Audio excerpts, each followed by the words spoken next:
Je rappelle que vous êtes le ministre de la Santé guinéenne et vous êtes venu ici à cette première conférence sur la santé organisée par le Maroc.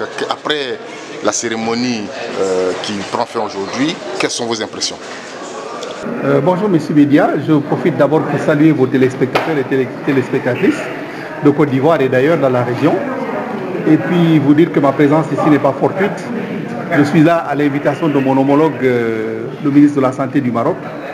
Le Royaume du Maroc a organisé la première conférence africaine sur la réduction des risques en santé. Plusieurs de mes pairs, ministres africains de la santé, étaient ici avec moi. Et pendant ces 3 jours, nous avons débattu de l'organisation des États africains dans notre lutte contre les risques qui menacent la santé de nos populations. Le clou de la manifestation d'aujourd'hui, vous l'avez suivi, M. Bédia, c'est la lecture donc, des recommandations, mais aussi c'est la préparation d'une charte africaine pour la réduction des risques en santé. C'est quelque chose de très important dans la mesure où nous aurons pour la première fois un cadre réglementaire et une sorte de politique continentale pour la lutte contre les risques en santé.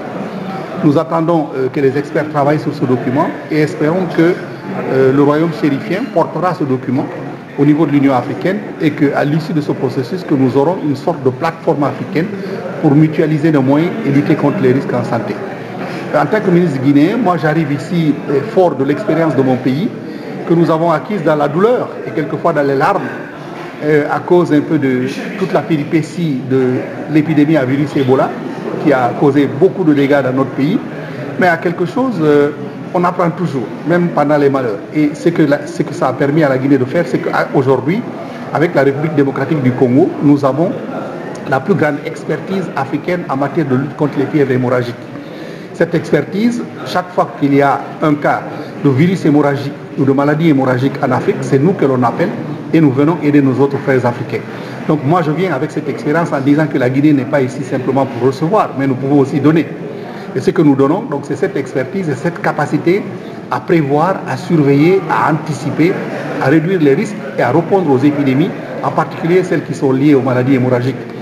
Et peut-être dans cette sous-région, vous devez aussi noter, nous sommes dans une sorte de communauté de travail avec la Côte d'Ivoire, la Sierra Leone, le Libéria, dans le cadre de l'Union du fleuve Mano, auquel la Côte d'Ivoire est membre observatrice. Eh bien, nous travaillons tous ensemble pour mutualiser nos moyens et en matière de surveillance et d'alerte. Ça se passe très bien et je voudrais ici faire un clin d'œil à mes confrères ivoiriens, sierra-léonais et libériens, avec lesquels nous travaillons beaucoup en leur disant que le fruit de notre combat commun, c'est ce que je présente ici à notre nom à tous. Et je vous demande de continuer à être mobilisés pour qu'on puisse aider les autres pays d'Afrique de l'Ouest et du continent à pouvoir améliorer leur capacité de gestion des risques en santé.